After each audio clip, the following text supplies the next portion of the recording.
What's up, True Blazer fans? It's Tori, and right now I'm going to be grading Trail Blazers based on their first half of the season. Well, it's more like the first 2/3 of the season, but a lot of people view the All-Star break as the halfway point. I don't know what to call it. Basically, I'm just going to be grading Trail Blazers. Now, as far as Anthony Simons, Gary Trent Jr., Skal Labissiere, Enes Kanter, and Rodney Hood, those guys haven't done enough in a Blazer uniform to warrant a grade. So we're going to be looking at the other 10 players. I'm going to be talking about what I think they can improve on and what I think they've done well so far this season. Leave a like on this video and subscribe if you're new. And with that, let's jump into some player grades. Now, these grades are partly going to be based off expectations going into the season for the player, and then it's partly going to be based off their just overall performance. Starting off with Evan Turner, I gotta give him a C+ because he's not doing any worse than he has in previous seasons, but he's still not a player that's worth his $18 million a year, and in my opinion, he's still not a player that's a huge help to the team. His facilitating and playmaking has improved this season, that's why I give it a C+, but as far as things outside of that, he's still an inconsistent defender. He'll have games where he looks absolutely great, but then he'll have games where he's not impactful on that end. Offensively, outside of his playmaking, he's a tough player to watch. Next, we have Meyers Leonard, and I'd probably have to give him a B+. He's exceeded my expectations so far this season. This is probably his best season to date. Defensively, he still struggles, but what he's been doing on the offensive end has been very efficient and very impactful. He's also become a little bit better of a rebounder. He's still not quite as good as I want him to be in the rebounding department. He's 7'1" and athletic. He should be rebounding as good as Jusuf Nurkic or Enes Kanter, but he's not. But he's still not bad. He's improved a lot this season. If he can improve his defense going into this offseason, then he'll be a very good backup center. Next, we got Zach Collins, and I'd give him a B. A lot of Blazer fans, I feel like, would probably give him a lower grade, but I feel like he's improved more than Blazer fans realize. This is a guy whose efficiency has taken a big jump.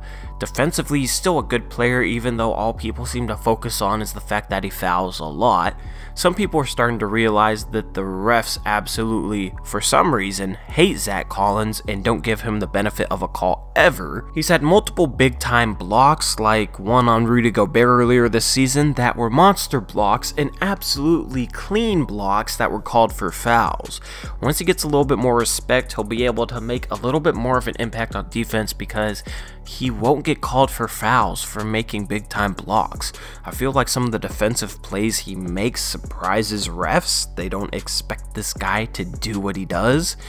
And when they're surprised, I feel like they're more likely to just say, oh, he must have fouled him. But offensively, he's improved a lot. Defensively, he's a good player. Zach Collins gets a B in my book. Seth Curry, for me, gets a C-. I thought he'd have a much bigger impact than he's had so far this season. While his three-point shooting is great, his two-point shooting isn't efficient. He also hasn't been a playmaker.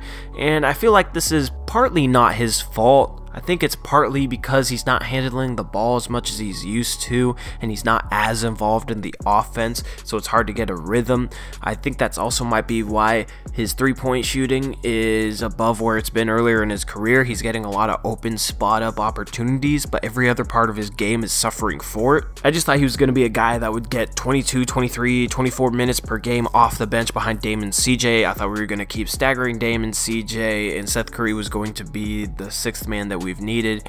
He's still a very good guard off the bench. His shooting is lethal. We haven't had a guy like that since Allen Crabbe, but Seth Curry is an even better shooter than Allen Crabbe, and he's definitely a much better all-around player. I just thought he'd have a little bit more of a positive impact for the Blazers at this point in the season. And the last bench player we got to talk about is Jake Layman. If you were around before the season, you know that I did player breakdowns before the season started, and the first one I did was Jake Layman, and I titled it, "Can Jake Layman finally put it all together?" And in that video, I envisioned the best case scenario, and it looked a lot like how Jake Layman is playing right now. Jake Layman's season so far gets an A. I'd give it an A+ if he was a little bit better on defense, because I think he has the potential to be a better defender than he's shown. I think he's starting to fulfill that potential. But as far as what he's brought to our offense, this dude is an absolute A. Probably the biggest, funnest surprise of the season. He's so much more active off the ball. He's no longer a guy that just sits in the corner and waits for a spot of opportunity. This dude looks to cut. He cuts hard. He cuts at the perfect time. He always has his eyes on the eyes of the defender guarding him. Right when his defender looks away from him, he cuts. Defender looks back and he's not even there, and then the defender looks to the rim and Jake Layman is throwing down a lob. His shooting has been climbing lately. Over the past 10 games, he's shooting over 40%, and for the season, he's shooting above 37%. I think he could be a 40% three-point shooter to go along with little flashes of a dribble drive game that he's shown, and then his cutting, and then the fact that he's shooting, 65% from two-point range.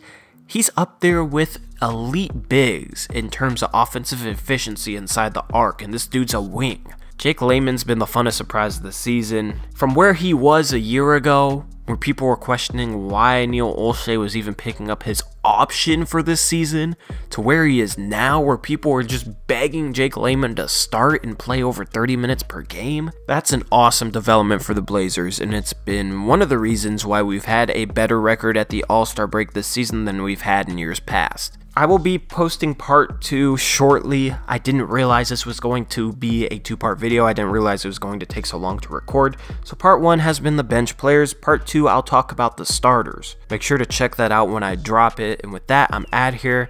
I'll see you later. Peace out. Go Blazers.